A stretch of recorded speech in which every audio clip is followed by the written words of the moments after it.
Meus irmãos, na minha adolescência, a gente era assombrado por algumas histórias que rodavam no áudio dos infravermelhos do celular. E uma das mais famosas dessas histórias era a história do porta-mala do carro. Ele começava dizendo assim, uma voz célere, dizendo: com Deus não se brinca. Falava então do Titanic, falava de John Lennon, mas no final ele falava de alguns rapazes que chegaram para se despedir da sua mãe enquanto iam para o que parece uma noitada. E a mãe de um deles dizia assim: meu filho, que Deus lhe abençoe. E eles diziam assim: mãe, não, que Deus vá com você. E ele dizia: mãe, só se ele for no porta-mala, porque o carro está cheio. E aí a história conta que aqueles jovens passaram por um acidente, todos os que estavam dentro do carro morreram, e quando os bombeiros chegaram, a única coisa que estava intacta dentro do carro era o quê? O porta-mala. E havia uma caixa de ovos para comprovar isso. Eu, conhecendo essa história, uma vez estava organizando uma viagem missionária, o meu carro estava lotado. E alguém chegou com uma caixa de ovo. Eu disse: opa, o ovo vai aqui no meu colo. Eu aprendi a história. Com Deus não se brinca. Mas é basicamente isso que nós vamos ver quando nós entrarmos no nosso texto dessa noite. Com Deus não se brinca. E ao que parece é o que Belsazar, o rei da Babilônia, está fazendo quando nós chegamos no capítulo 5. Esse é o 5º episódio da nossa série de Daniel, e nós vamos ver como Deus julga o rei da Babilônia. Então convido você para abrir a palavra de Deus em Daniel, capítulo de número 5, a partir do versículo 1. Nós vamos fazer a leitura do texto. Eu vou ler a primeira parte, do verso 1 ao verso 4, e nós leremos o resto do capítulo à medida que a pregação segue. Se você tem o interesse, eu coloquei uma espécie de mapa do nosso ensino nessa noite no grupo da igreja, e eu penso que pode lhe ajudar a não se perder enquanto eu vou ensinando aqui esse texto da palavra de Deus. Bem, Daniel capítulo 5, verso 1. Nós vamos aprender e lembrar da verdade que com Deus não se brinca, porque Deus julga o rei da Babilônia. Assim está escrito na palavra de Deus. O rei Belsazar deu um grande banquete a 1000 dos seus grandes e bebeu vinho na presença dos 1000. Enquanto Belsazar bebia e apreciava o vinho, mandou trazer os utensílios de ouro e de prata que Nabucodonosor, seu pai, tirara do templo que estava em Jerusalém, para que neles bebessem o rei e os seus grandes, suas mulheres e suas concubinas. Então trouxeram os utensílios de ouro que foram tirados do templo da casa de Deus que estava em Jerusalém, e beberam neles os reis, os seus grandes, as suas mulheres e suas concubinas. Beberam vinho e deram louvores aos deuses de ouro, de prata, de bronze, de ferro, de madeira e de pedra. Até aqui a leitura da palavra de Deus. O pastor Aloíris já orou por nós, então nós vamos entrar aqui na pregação do texto. Bem, sempre os irmãos me pedem para tentar contextualizar a história, porque uma vez que a gente acaba demorando muito de um episódio para o outro, eu quero apresentar para os irmãos um pouquinho do contexto. E eu quero começar mostrando para os irmãos como Israel começa e como Israel cai, isto é, a ascensão e a queda de Israel no Antigo Testamento. Nós vemos que a Bíblia começa quando Deus, ele inicia, a história da Bíblia começa quando Deus cria o universo de acordo com o conselho da sua vontade, estabelece o mundo perfeito e vê que tudo era muito bom. No entanto, o homem em ato de rebeldia, ele peca, separa-se de Deus, então Deus começa a tratar de uma maneira diferente para com a humanidade. No capítulo 6 do livro do Gênesis, nós vemos Deus fazendo uma espécie de reset na humanidade, onde ele destrói todos e tenta começar de novo para ver se a humanidade dá certo. No entanto, quando nós chegamos em Babel, nós vemos que essa proposta ainda não consegue ser bem sucedida, então Deus decide não mais lidar com todas as nações, mas ele vai particularizar a sua relação com o povo a partir de Israel. A nação de Israel começa com o chamado de Abraão. Abraão é chamado para sair da sua casa, do meio da sua parentela, e ir para uma terra que o Senhor prometeu dar a ele por herança. Aliado a essa terra, o Senhor também promete a Abraão uma descendência, um nome grande, e promete abençoar Abraão de modo abundante. O que Abraão deveria fazer em troca era simplesmente ser uma bênção para todos os povos da terra. Mas não é isso que nós vemos ao longo de toda a história de Israel. Nós vemos que os patriarcas, Abraão, Isaque e Jacó, eles lutam ali com sua fidelidade a Deus, mas é através de José que o povo vai para o Egito. No Egito, o povo passa 400 anos escravizados, Deus levanta Moisés os liberta do cativeiro, e então eles entram num período da peregrinação. Ali, aquele período é marcado pela incredulidade do povo e a rebeldia do povo em adorar constantemente a outros ídolos ou a outros deuses, falsos deuses, adorar a ídolos e a reclamarem do seu relacionamento com o Senhor. A primeira geração, por conta do seu pecado, não entra na terra, e vem então a segunda geração, que é liderada por Josué e Calebe, que vão liderar o período da conquista, onde eles vão conquistar a terra que Deus havia prometido para Abraão. Josué e Calebe conquistam a terra no período de 7 anos aproximadamente. Inaugura-se então o período dos juízes, que é um período marcado por muita inconstância política, onde o pecado do povo fica cada vez mais acentuado, não havia rei em Israel, cada um fazia conforme aquilo que estava no seu coração. Isso era muito mal. O último juiz é o profeta Samuel, que vai ungir Saul como rei, dando início a um novo período na história de Israel, o período da monarquia. O primeiro monarca é Saul, o segundo monarca Davi, Salomão, e depois de Salomão o reino é dividido, reino do norte, reino do sul. Daniel está no reino do sul, e quando nós chegamos dentro do contexto de Daniel, nós vemos que Daniel, ele é invadido, o Jerusalém da época de Daniel, precisamente em 586 a.C., é invadida pelo exército de Nabucodonosor. E os eventos que nós temos visto em Daniel, seja capítulo 1, capítulo 2, capítulo 3 e capítulo 4, estão dentro desse contexto. O povo não vivia mais na terra que o Senhor prometeu dar por herança. O povo agora estava vivendo como escravo, como cativo na Babilônia, e é isso que nós aprendemos. Mas nesse processo de dor e de sofrimento de Israel, enquanto luta para voltar para a terra, nós vemos também Deus revelando a si mesmo. No capítulo 1, Deus se revela como um Deus grande e sábio, quando Ele capacita os adolescentes para irem à corte do rei e mostrarem a sua sabedoria. No capítulo 2, nós vemos Deus se mostrando como grande em conhecimento, como o único Deus capaz de revelar o sonho daquela estátua de Nabucodonosor. No capítulo 3, Deus se revela como Deus poderoso. E no confronto entre Nabucodonosor e os meninos que estão indo para a fornalha, Deus se mostra mais poderoso do que Nabucodonosor e diz que Ele pode livrar a quem Ele quer. No capítulo 4, Deus apresenta a sua grande glória. Quando Nabucodonosor se exalta, ele fica soberbo, ele fica assim achando que é poderoso, e Deus então coloca para morar com as bestas feras do campo, e então ele se arrepende. No capítulo 5, nós vamos ver que o Deus que é sábio, que o Deus que é grande em conhecimento, forte em poder, rico em glória, Ele também é um Deus que julga.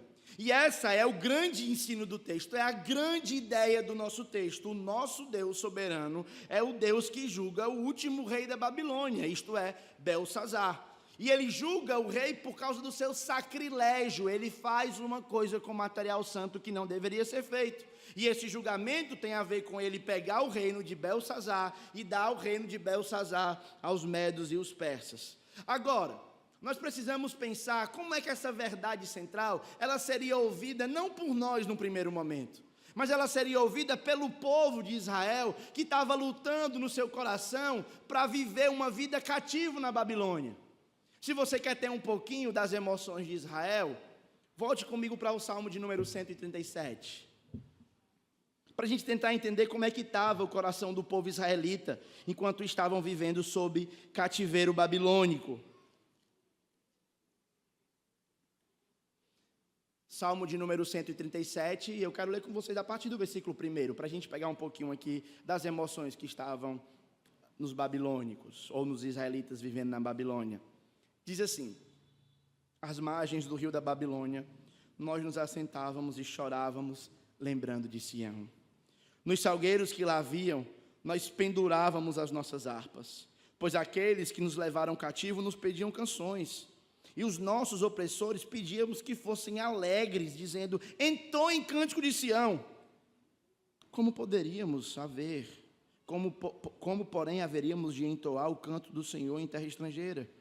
Se eu me esquecer de ti, ó Jerusalém, que se resseca a minha mão direita, apegue-se a minha língua ao paladar, e se eu não me lembrar de ti, se eu não preferir Jerusalém a minha maior alegria. O povo estava em constante sofrimento, estava passando por muita dor. E o que Daniel queria fazer era confortar esses irmãos, mostrando para eles que o medo que eles tinham no exílio poderia ser suplantado quando eles vissem que o seu Deus, o Senhor soberano, pode derrubar até mesmo os reis mais poderosos da história, como eles já fizeram no passado com o Egito.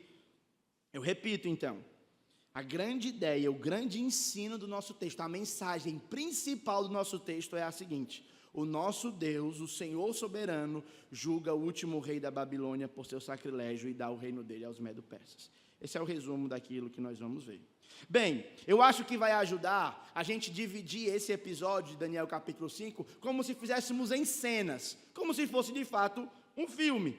Nós conseguimos pegar a primeira cena que está do versículo 1 ao versículo 4, que é o rei escarnecendo de Deus, que foi o texto que a gente leu. Nós vamos ver que o rei Beltsazar, ele dá um grande banquete para mostrar a sua glória, para mostrar o seu poder, para mostrar aquilo que ele queria que as pessoas conhecessem dele, que eles eram ricos, que eles eram poderosos e queriam então como nós dizemos na linguagem popular, queria se pabular a respeito das coisas. E para fazer isso, no versículo 2, o texto vai dizer que ele mandou trazer os utensílios de ouro, de prata, que Nabucodonosor, seu pai, tirara do templo que estava em Jerusalém, para que bebessem o rei, os seus grandes e as suas mulheres e suas concubinas. Interessante, porque esses utensílios foram dados pelo Senhor para que fossem utilizados na adoração ao Deus vivo dentro do templo. Nem os das tribos de Judá, da tribo de Simeão, da tribo de Rubem, poderiam manusear esses utensílios. Quem era o único povo dentro da tribo de Israel que poderia manusear esses utensílios? A tribo de Levi, que era a tribo dos sacerdotes. E agora nós temos pessoas de fora do povo de Deus manuseando aqueles utensílios que Deus havia dado para os sacerdotes usarem na adoração do seu nome, utilizando para fins carnais, para escarnecerem do nome do Senhor. E o sacrilégio, o escárnio, ele chega ao ápice quando eles não somente bebem, não somente ali escarnecem, mas eles também usam esses utensílios para adorar falsos deuses. E é nesse exato momento que nós vemos que entra a segunda cena do nosso texto, quando o rei busca uma interpretação para a escritura na parede. Nós vamos ver que nesse mesmo instante em que os homens estão escarnecendo dos utensílios de Deus, aparece o dedo de uma mão, que escrevia na parede de frente ao candeeiro, na caidura da parede do Palácio Real. O rei via o que os dedos estavam escrevendo, então mudou o seu semblante. Mudou o semblante do rei e os seus pensamentos o turbaram. As juntas dos seus lombos se relaxaram e os seus joelhos batiam um no outro. O rei ordenou em alta voz, versículo 7, que introduzisse os encantadores, os caldeus, os feiticeiros, e falou o rei e disse aos sábios da Babilônia: qualquer que leia esta escritura e me declarar sua interpretação, será vestido de púrpura, trará uma cadeia de ouro ao pescoço e será o terceiro no meu reino. Então entraram todos os sábios do rei, mas não puderam ler a escritura, nem fazer saber ao rei a sua interpretação. Com isso, se perturbou muito o rei Beltsazar e mudou-lhe o semblante, e os seus grandes estavam sobressaltados. O texto então vai mostrar agora a cena agora é uma cena de desespero. Beltsazar zombou do Senhor, mas ele não conseguiu perceber que a sua zombaria trouxe para ele juízo. Mas ele sabe que alguma coisa de ruim aconteceu, e uma mão misteriosa que não tem um braço, é simplesmente uma mão, um dedo, escrevendo na parede a palavra Mene, Mene, Tekel, que nós vamos ver mais na frente o que é que significa. Mas ele fica assustado. E aqui, o texto vai mostrar que o susto do rei é tão grande que o homem mais poderoso da sua época, ele tem os joelhos batendo um no outro. Ele está com as pernas tremendo. O homem mais poderoso, o rei da Babilônia, um homem acostumado com guerras e liderando o exército mais poderoso de sua época, está tremendo de medo. E aí nós entramos então na terceira cena do nosso texto, que está do versículo 10 ao versículo 28, quando Daniel é chamado para se apresentar perante o rei. Daniel é introduzido pela figura da rainha aqui. E a rainha mãe, no verso 10, por causa do que havia acontecido ao rei e aos seus grandes, entrou na casa do banquete. A ideia é que o desespero estava tão grande que mesmo quem não estava na casa do banquete conseguiu contemplar de fora o desespero que estava e então entrou para tentar aliviar, socorrer, dar alguma solução para aquela situação. E ela anunciou aos seus grandes: ó rei, vive eternamente. Não te turbe os teus pensamentos, nem se mude o teu semblante. Há no reino um homem que tem o espírito dos deuses santos. Nos dias de teu pai, se achou nele luz, inteligência e sabedoria, como a sabedoria dos deuses. Teu pai, o rei Nabucodonosor, sim, o teu pai, ó rei, o constituiu chefe dos magos, dos encantadores, dos caldeus e dos feiticeiros, porquanto o espírito é excelente, conhecimento, inteligência, interpretação de sonhos, declaração de enigmas e solução de casos difíceis, se acharam nesse homem chamado Daniel, a quem o rei pusera o nome de Beltesazar. Chame-se, pois, a Daniel, e ele dará a interpretação. Então Daniel foi introduzido à presença do rei. Falou o rei e disse a Daniel: és tu aquele Daniel dos cativos de Judá, que o rei meu pai trouxe de Judá?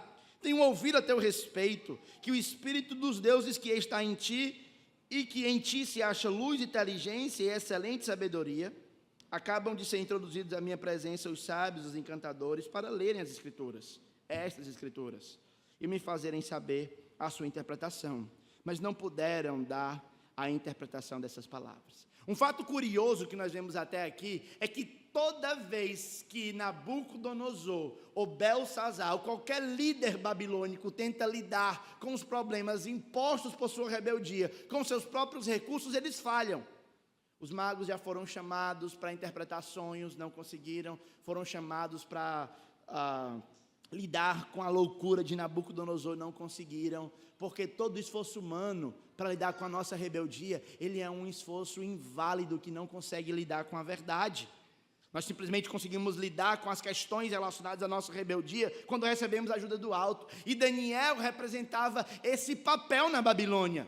Ele representava o servo de Deus servindo na corte e abençoando aquela corte, como fizera com o pai de Beltesazar, o rei Nabucodonosor. O verso 17, então, vai mostrar Daniel explicando para o rei o que é que de fato está acontecendo. Então respondeu Daniel e disse na presença do rei: os teus presentes, ó rei, fica contigo, e dá os teus prêmios a outrem. Todavia eu lerei a escritura e lhe farei saber a interpretação.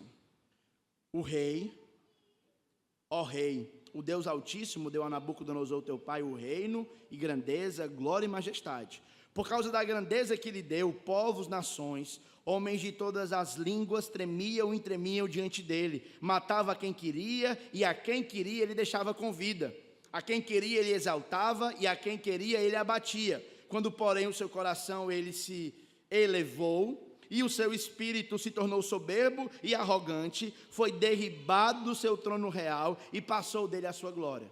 O que Daniel está fazendo aqui é mostrando para Beltesazar a razão que Deus disciplinou Nabucodonosor nos fenômenos anteriores da nossa história.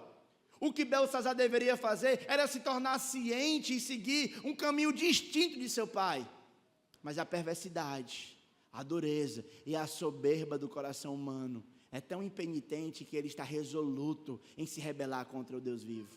E Daniel agora vai mostrar como é que Deus trata com rebeldes, como é que Deus trata com aqueles de coração impenitente. Então ele vai dizer, no versículo 21, ele foi expulso dentre os filhos dos homens, E o seu coração foi feito semelhante ao dos animais, e a sua morada foi com os jumentos monteses. Não aqui, perto da Parangaba, outros. Deram-lhe a comer uvas como aos bois, e do orvalho do céu molhado, o seu corpo, até que conheceu Deus, o Altíssimo, que tem domínio sobre o reino dos homens, a quem quer constituir sobre ele.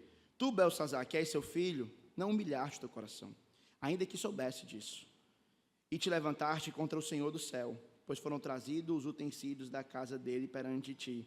E tu e os teus grandes, e as tuas mulheres, e as tuas concubinas, beberam vinho nesses utensílios sagrados. Além disso, deste louvores aos deuses de prata, de ouro, bronze, de ferro, de madeira e de pedra, que não ouvem, que não veem e nem sabem, mas a Deus em cuja a mão está a tua vida e todos os teus caminhos, a ele tu não glorificaste. Então, da parte dele, do Senhor, foi enviada aquela mão que traçou essa escritura. Esta, pois, é a escritura que se traçou. E agora Daniel vai interpretar a escritura para Belsazar. Mene, mene, tekel, parsim. Esta é a interpretação daquilo. Mene, Deus contou o teu reino e deu cabo nele. Tekel, pesado fostes na balança e achado em falta. Pérez, dividido foi o teu reino e dado aos medos e aos persas. Então, Belsazar, mandou que vestisse Daniel de púrpura e lhe pusesse cadeia de ouro ao pescoço e proclamasse que passaria a ser o terceiro no governo do seu reino. Naquela mesma noite foi morto Belsazar, rei dos caldeus, e Dário, o Medo, com cerca de 62 anos, se apoderou do reino. Então essa é a história. Agora o que nós precisamos fazer, agora que nós já entendemos a estrutura, nós já vimos as partes que compõem essa história. A primeira parte, verso 1 ao verso 4, o Belsazar escarnece de Deus. Depois nós vemos o rei buscando a interpretação para a escritura na parede, nós vemos Daniel diante do rei, nós vemos a escritura sendo cumprida. Agora nós precisamos refletir o que é que isso significa para nós, ou melhor, como aplicar essas verdades para o nosso próprio coração. Nós estamos lidando com o texto antigo, nós não queremos simplesmente ser cultos e conhecerem a história que aconteceu há muito tempo atrás. Nós queremos tirar dessa história, que é a palavra de Deus, lição para a nossa vida espiritual. E a primeira aplicação que eu queria fazer para nós nessa noite está no versículo 1 ao versículo 4. Deus vê o nosso pecado. Deus vê o nosso pecado. Belsazar, no auge da sua soberba, dentro do seu império, com os seus grandes cercando, ele poderia ter um senso de segurança, um senso de que aquele era um local seguro para se rebelar contra o Senhor Deus de Israel. Uma vez que o próprio pai dele havia entrado em Israel, destruído os muros de Jerusalém, trazido o povo de Deus para serem cativos do próprio império babilônico, e Deus não fizera nada com eles. O que é que Deus faria se ele simplesmente pegasse o utensílio e o usassem para beber? Eles tiveram a falsa sensação de que pecar seria seguro, de que pecar eles não seriam vistos e que estava tudo bem. De modo similar acontece quando eu e você estamos em alguns dos nossos ambientes que para nós parece seguro. Eventualmente, uma janela anônima de navegação para que você possa consumir algum tipo de material que você não possa ser catalogado no histórico de pesquisa. Você pegar num certo tipo de dinheiro que as pessoas não conseguem, os cruzamentos de fiscalização não conseguem averiguar que você fez esse tipo de erro, compartilhar e se dar todo tipo de pecado, consciente daquilo que é errado, mas com a falsa ilusão de que ninguém está vendo e por isso está tudo bem. Eu quero dizer uma coisa para você nessa noite. Deus vê o seu pecado. Deus vê o meu pecado. Mas eu não quero simplesmente me ater a atos legalistas, morais, a ações simplesmente da nossa externalidade. Existe um tipo de postura que talvez seja mais sincera, que nós precisamos considerar aqui nessa noite. É que Deus não somente vê o que nós fazemos quando ninguém está vendo, Deus não somente vê o que nós falamos quando ninguém está vendo, Deus não somente vê aquilo que nós pegamos quando ninguém está vendo, mas Deus também vê aquilo que nós pensamos quando ninguém sonda os nossos corações. Aqueles pensamentos mais sombrios, que você acha que está seguro, porque ninguém vai conseguir acessar. Eu quero dizer para você nessa noite, Deus vê o nosso pecado. Não há nada oculto diante dos olhos daquele que criou todas as coisas. O salmista, no Salmo de número 139, ele vai dizer: Senhor, tu me sondas e me conheces, sabe quando me assento e quando me levanto, sabe que a palavra que vai vir à minha boca, antes que ela possa chegar à minha boca. Se eu faço a minha cama nos mais altos céus, lá estás. Se eu faço a minha morada no mais profundo abismo, lá também estás. O ponto é impossível fugir do Deus vivo. Ele vê o nosso pecado. A segunda verdade que nós aprendemos aqui nesse texto, a segunda aplicação que eu quero trazer aqui para nós, está do versículo 5 ao versículo 9. Ele não somente vê o nosso pecado, mas ele confronta o nosso pecado. E esse é parte do meu papel aqui na igreja. O culto cristão não é uma experiência terapêutica somente. Algumas vezes eu acho interessante que alguns crentes da nossa geração utilizam como métrica para avaliar um culto bom e um culto ruim, daquele culto que você chega pesado, que você chega cansado, que você chega triste, abatido e sai daqui aliviado e renovado.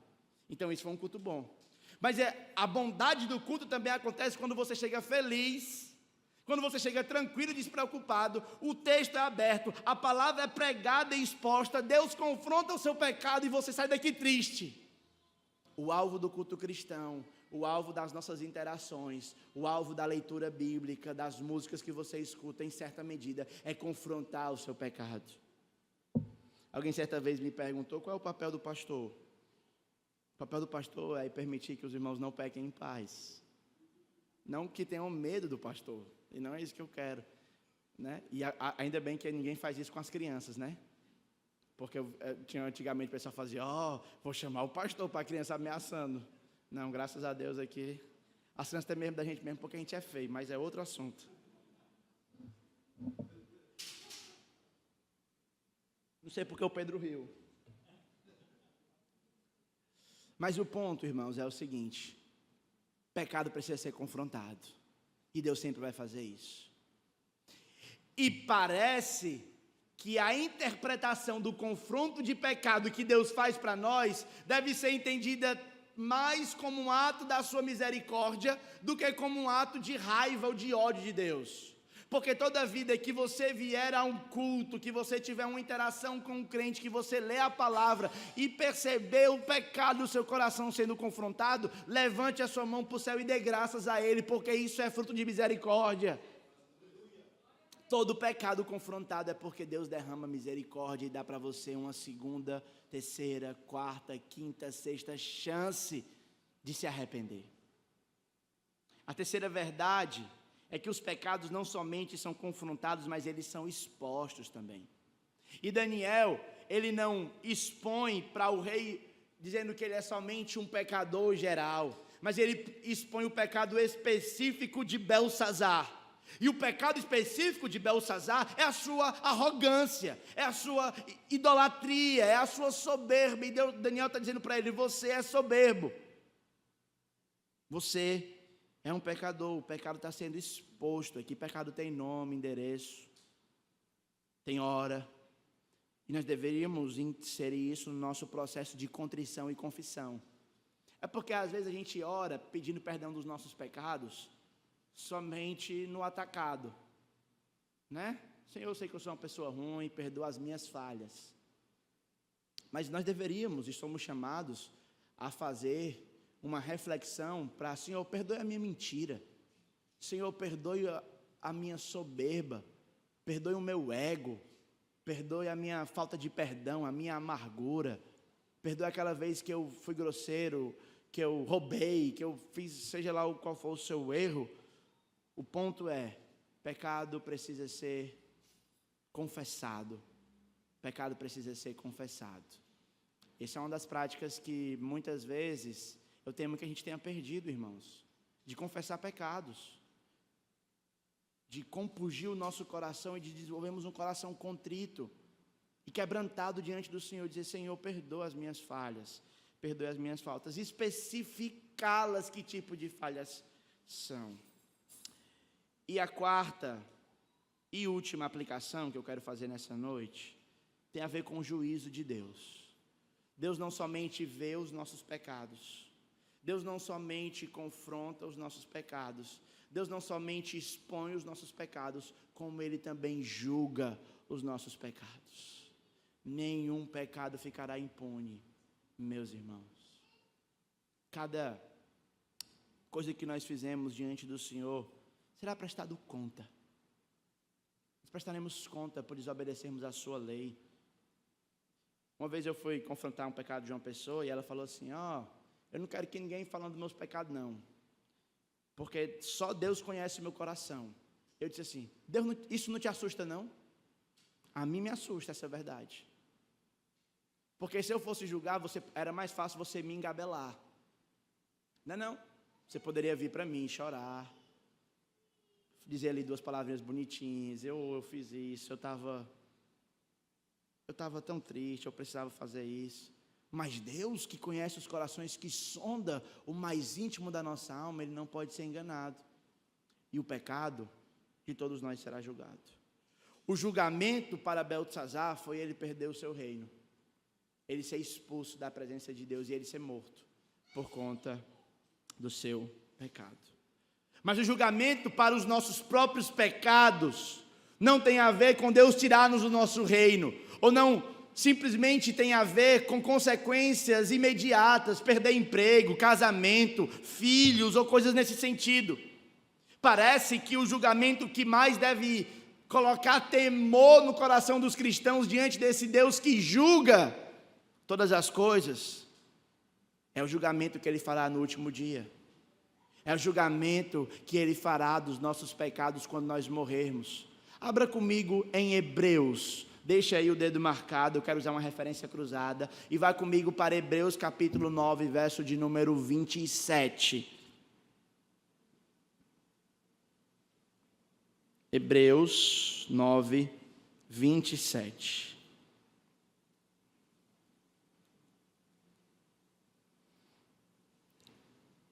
Assim está escrito na palavra do grande Deus.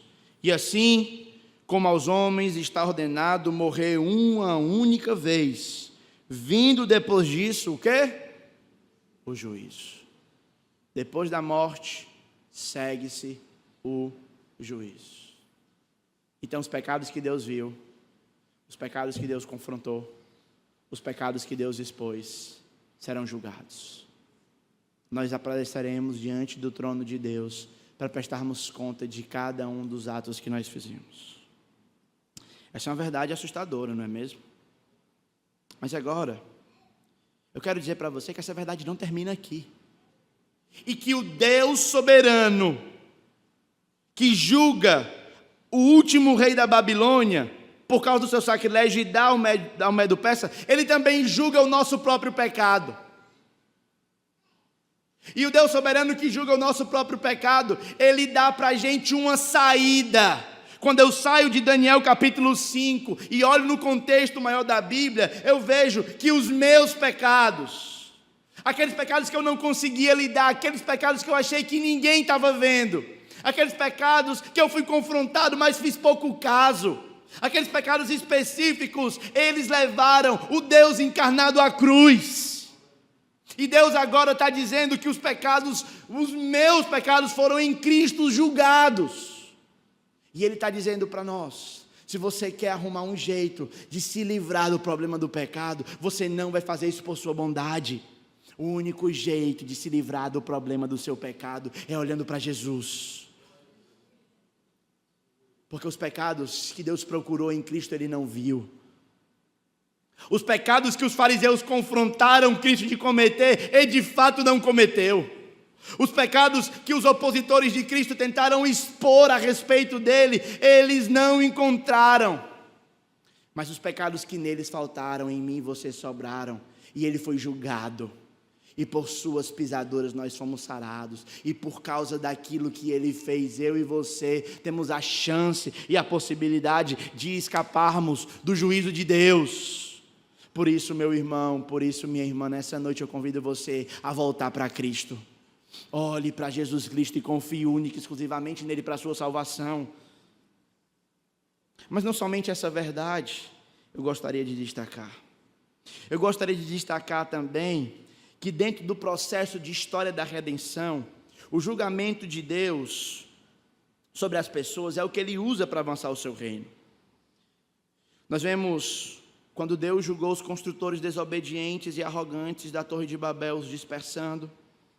E essa dispersão deu espaço para que o Senhor tirasse Abraão e Sara e levasse-os para a terra prometida. Quando Israel foi infiel a Deus, Deus os enviou para a Babilônia e trouxe muitas lições para nós. Mas há um reino maior do que Babilônia. Há o reino liderado pelo príncipe da potestade do ar. E o Senhor, que é poderoso para estabelecer tronos e impérios e destroná-los também, Ele permite que hoje esse império seja vivo e ativo e possa trazer medo ao nosso coração.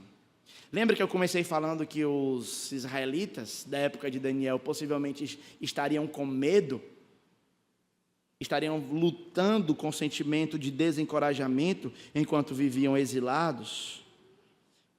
Pode ser que talvez você também esteja assim, nesse ano de 2024, com anseio do que é que Ele espera nos próximos dias.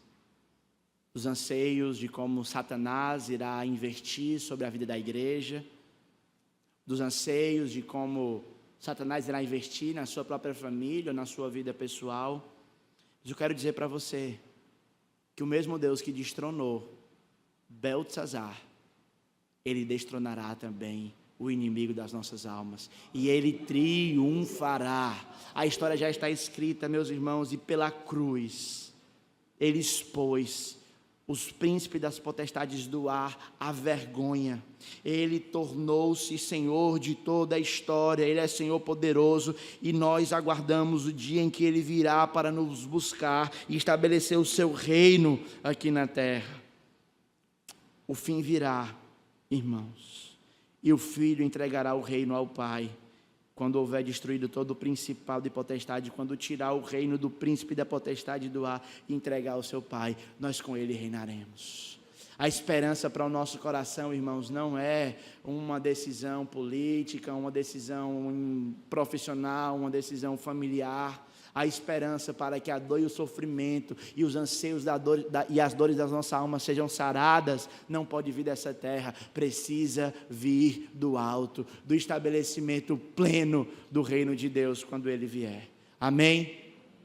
Eu gostaria então de convidá-los nessa noite a lembrar que o Senhor... E aqui tem um ponto interessante que eu esqueci de mencionar, e eu gostaria de, antes de orar com vocês, tratar desse ponto. Da diferença de Beltesazar para Nabucodonosor.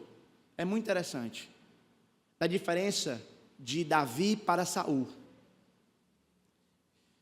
Nabucodonosor não foi expulso do seu reino, ele morreu como imperador. Davi foi tão ruim, e talvez até pior do que Saul, mas foi chamado de um homem segundo o coração de Deus. O que é que distingue Nabucodonosor de Beltesazar? O que é que distingue Saul de Davi? Não é a santidade.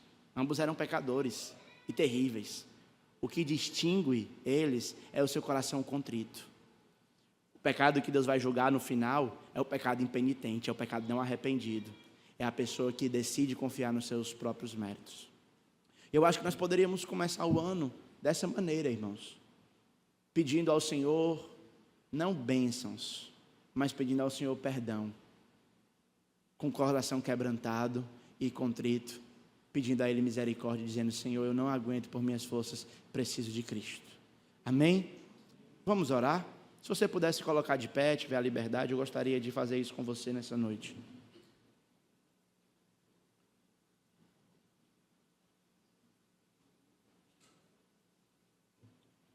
E eu não poderia deixar de aproveitar essa oportunidade para perguntar se há alguém aqui nessa noite que ainda não se arrependeu dos seus pecados e creu e confiou em Cristo como seu único e suficiente Salvador. Faça isso hoje. Venha a Cristo sem demora. Arrependa-se dos seus pecados e creia no Evangelho. Os pecados que Deus vê, Ele confronta, e você foi confrontado nessa noite. Mas confie em Cristo. Ele é o único que pode lidar com o principal problema da humanidade. Se você deseja tomar essa decisão, eu peço que você procure a mim ou a qualquer outro dos pastores ao término do nosso culto. Eventualmente nós temos a prática de convidar as pessoas aqui à frente, mas hoje eu quero fazer que você me procure para que a gente converse posteriormente. Qualquer irmão dessa igreja, se não sabe, deveriam saber como lhe orientar nisso. Não somente pastores, às vezes a gente acaba particularizando, mas todo crente ele pode lhe ajudar na convicção dessa decisão. Vamos orar, irmãos. Vamos orar. Tenha o seu tempo aí a sós, depois eu vou levantar a voz para que a gente finalize. Contrição e arrependimento.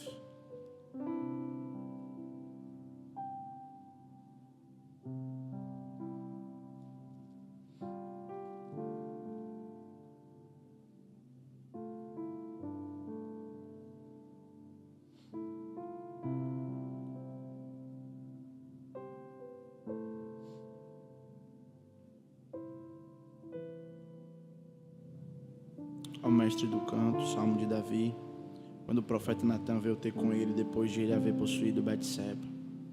Compadece-te de mim, ó Deus, segundo a multidão da tua benignidade e segundo a multidão das tuas misericórdias. Apaga as minhas transgressões, lava-me completamente da minha iniquidade e purifica o meu coração. Purifica-me do meu pecado, pois eu conheço as minhas transgressões, e o meu pecado está sempre diante de mim. Pequei contra ti, Senhor, pecamos contra ti somente.